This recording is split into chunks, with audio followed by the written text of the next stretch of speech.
नमस्कार। छत्तीसगढ़ में विधानसभा चुनाव सर पर है और पार्टी की जो साख है वो दांव पर लगी हुई है। एक तरफ जहां प्रतिष्ठा का सवाल है तो वहीं सियासी बिसात पर शह और मात का जो खेल है वो शुरू हो चुका है। इस खेल में किसकी होगी जीत और किसकी होगी हार, ये तो जब चुनाव के परिणाम आएंगे फिलहाल तब पता चलेगा। लेकिन तब तक जनता के मूड को अपने पक्ष में करने के लिए पुरजोर कवायद शुरू हो चुकी है। शायद यही वजह है कि छत्तीसगढ़ में अब जो महापुरुष हैं उन महापुरुषों को साधने की कोशिश पार्टियां करने लगी हैं। या हम यूं कहें कि जो महापुरुष हैं उन महापुरुषों के नाम से सम्मान की घोषणा करके, वादों का पिटारा दिखा के और दावों को साबित करके जो छत्तीसगढ़ में जाति समीकरण बैठाने की जो है वो कोशिश की जा रही है। क्योंकि किसी भी चुनाव में जाति समीकरण अहम भूमिका निभाता है। यदि सियासतदार जाति समीकरण को साथ लेते हैं तो सियासत में जो सत्ता की लड़ाई होती है उसमें जीत आसान हो जाती है। शायद यही काम छत्तीसगढ़ के मुख्यमंत्री भूपेश बघेल ने भी किया। छत्तीसगढ़ के मुख्यमंत्री भूपेश बघेल ने अविभाजित मध्य प्रदेश की पहली महिला सांसद मिनी माता के पुण्यतिथि पर बाकायदा प्रदेश भर में कई कार्यक्रम कराए, श्रद्धांजलि कार्यक्रम कराए। रायपुर के शहीद स्मारक भवन में बाकायदा उनके नाम से एक समारोह का आयोजन किया गया। मिनी माता सम्मान समारोह का आयोजन किया गया और उस मंच पर सतनामी समाज की 10 महिलाओं को सम्मानित भी किया गया। मंच से मुख्यमंत्री भूपेश बघेल ने यह घोषणा भी की कि जिन क्षेत्रों में, छत्तीसगढ़ के जिन क्षेत्रों में सतनामी समाज की संख्या सर्वाधिक है वहां पर सरकार मॉडल जैत खंभ बनाएगी और इसके लिए आनन फानन में लगभग 25 करोड़ की राशि की व्यवस्था भी कर ली गई। साथ ही मुख्यमंत्री भूपेश बघेल ने मंच से मिनी माता के काफी तारीफों के पुल बांधे, उनकी उपलब्धियां गिनाई, सामाजिक क्षेत्र में और राजनीतिक क्षेत्र में मिनी माता के योगदान को याद किया।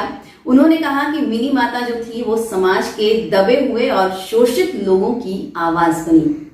शायद यही वजह रही कि कांग्रेस ने मिनी माता को इन 4-4.5 सालों में याद नहीं किया, लेकिन जैसे ही चुनाव का समय नजदीक आया, मुख्यमंत्री भूपेश बघेल को या कांग्रेस पार्टी को अनुसूचित जाति वर्ग से आने वाली महिला मिनी माता की याद आई और आनंद फानन में जाते जाते साल में और आते चुनाव में इतना बड़ा कार्यक्रम मिनी माता के लिए कर दिया। या हम ये कहें कि छत्तीसगढ़ के मुख्यमंत्री भूपेश बघेल ने ये जब सारा कार्यक्रम रायपुर के शहीद स्मारक भवन में किया तो वो खुद तो मौजूद थे ही, साथ ही अनुसूचित जाति से आने वाले मंत्री और नगरीय प्रशासन मंत्री शिव डहरिया भी मौजूद थे, जिन्हें देखकर ये साफ समझा जा सकता था कि ये जो पूरी कवायद हो रही है वो अनुसूचित जाति के वोटर्स को साधने की कवायद हो रही है। अब जब बात उठी है अनुसूचित जाति की तो आपको हम ये भी बता दें कि छत्तीसगढ़ में अनुसूचित जाति का जो वर्ग है वो चुनाव में खासा दखल रखता है। छत्तीसगढ़ में अनुसूचित जाति यानी सतनामी समाज के जो वोटर्स होते हैं वो चुनाव में अपनी अहम भूमिका अदा करते हैं और शायद इसीलिए मुख्यमंत्री भूपेश बघेल ने मिनी माता के कंधे पर बंदूक रख करके या मिनी माता का सहारा लेकर के सतनामी समाज के जो वोटर्स हैं उनको साधने की कोशिश की है। आखिर सतनामी समाज के वोटर्स जो हैं छत्तीसगढ़ में उनकी राजनीति का क्या असर पड़ता है, एक बार इस पर भी चर्चा कर लेते हैं। 2018 में जब चुनाव हुआ, जिस 2018 के चुनाव में कांग्रेस पार्टी ने शानदार जीत हासिल की और सत्ता पर काबिज हुई, तो 2023 में भी कांग्रेस उसी शानदार जीत को दोहराने की कोशिश में है और शायद इसीलिए अपनी सरकार द्वारा किए गए कार्यों और उपलब्धियों को लोगों तक जा करके बताने की कोशिश की जा रही है। हम बात कर रहे थे कि छत्तीसगढ़ की राजनीति में अनुसूचित जाति की क्या भूमिका रहती है। आपको हम बता दें कि छत्तीसगढ़ में 90 विधानसभा सीटों में 10 सीटें अनुसूचित जाति के लिए आरक्षित हैं।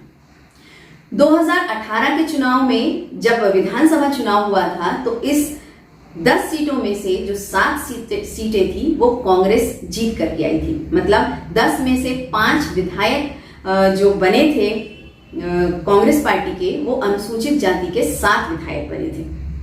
इन 7 में से 5 ऐसे विधायक थे जिन्होंने अपने अपने क्षेत्रों में 30-30 हजार से अधिक वोटों से जीत करके आए थे। और यदि हम बात करें सरायपाली, और यदि हम सरायपाली की बात करें तो इस क्षेत्र के जो विधायक रहे, जो अनुसूचित जाति की जो सीट रही है, इस सीट के जो 2 विधायक रहे हैं वो 50 हजार से भी अधिक वोटों से जीत करके आए हैं। सारंगगढ़ और सरायपाली, इन दोनों सीटों के जो अनुसूचित जाति के जो विधायक रहे हैं वो 50 हजार से भी अधिक वोटों से जीत करके आए।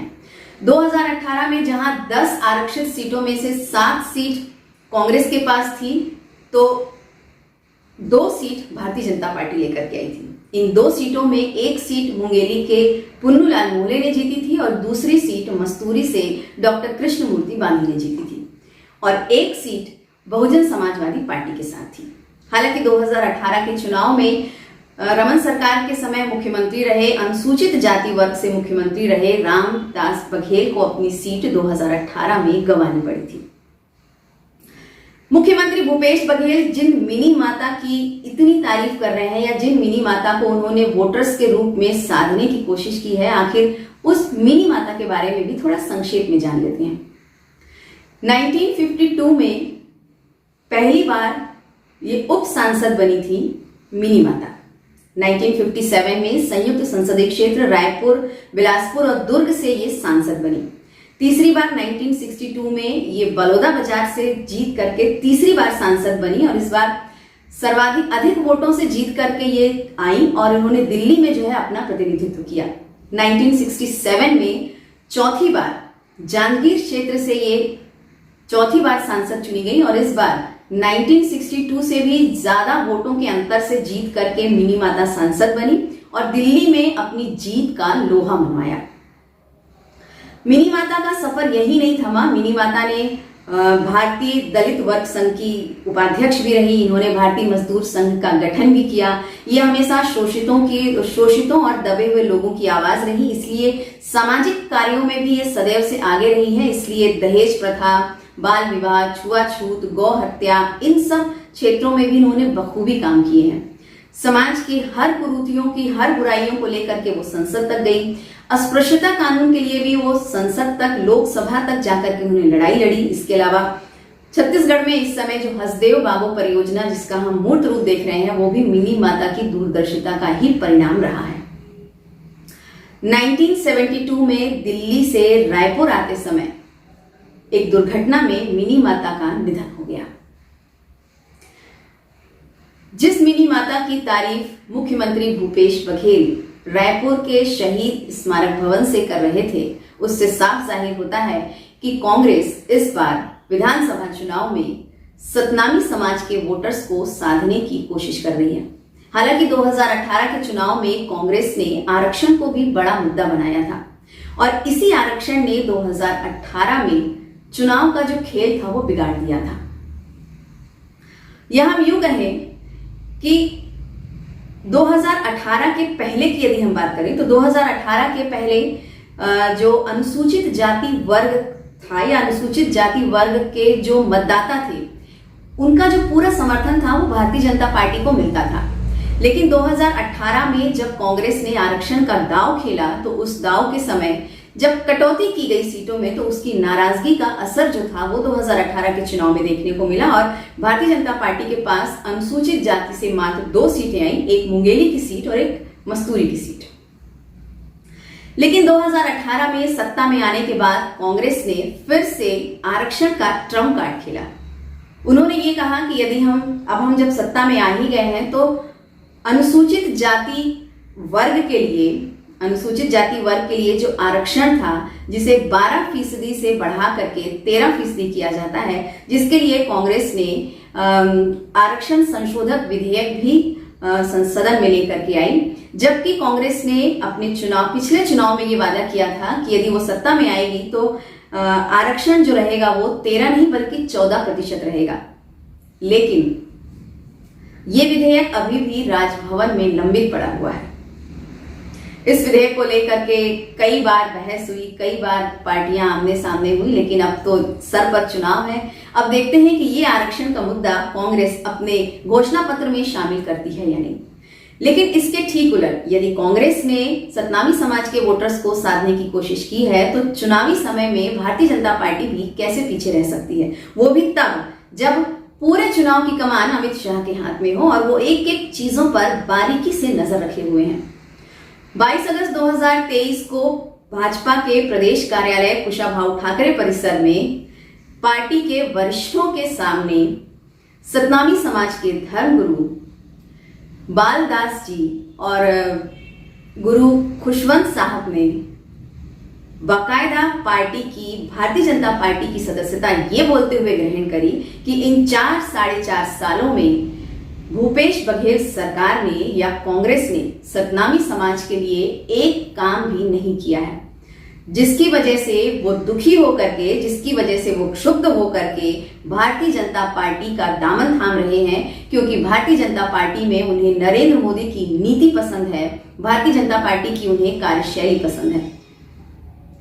अब देखना होगा कि छत्तीसगढ़ की राजनीति में जहां हर कोई अपना अपना वोट बैंक संभालने में लगा हुआ है, ऐसे समय में छत्तीसगढ़ में सतनामी समाज किसके साथ जाता है?